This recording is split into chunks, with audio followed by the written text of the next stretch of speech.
We are just 2 weeks away from Election Day, and our Verify team is here to answer all your questions. Thanks for staying with us. I'm Connor Board. People are wondering, if President Trump does not win this election, can he run again in the future? Our Jason Puckett has the answer. You've likely seen headlines about a recent statement from Steve Bannon, a former counselor to President Trump and the head of his 2016 presidential campaign. Bannon told an Australian news outlet that if President Trump loses the election this year, he will likely run again in 2024. Viewer Susan M. sent us an email asking if that's even possible.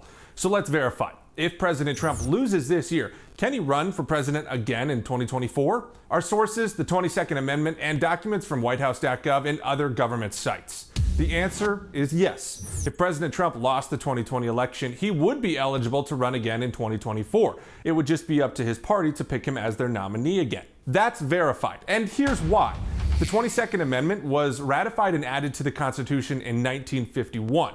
Now, it officially established that, quote, no person shall be elected to the office of the president more than twice. But it doesn't say anything about those terms being consecutive. And there are no other laws or rules preventing it either. This has actually happened in U.S. history. Democrat Grover Cleveland won the presidency in 1884, but lost his re-election campaign to Benjamin Harrison 4 years later. Then Cleveland ran against Harrison in 1892 and won. He served 2 terms as president, but they weren't back-to-back. Bottom line, yes, if President Trump loses the 2020 election, he would be eligible to run again in 2024.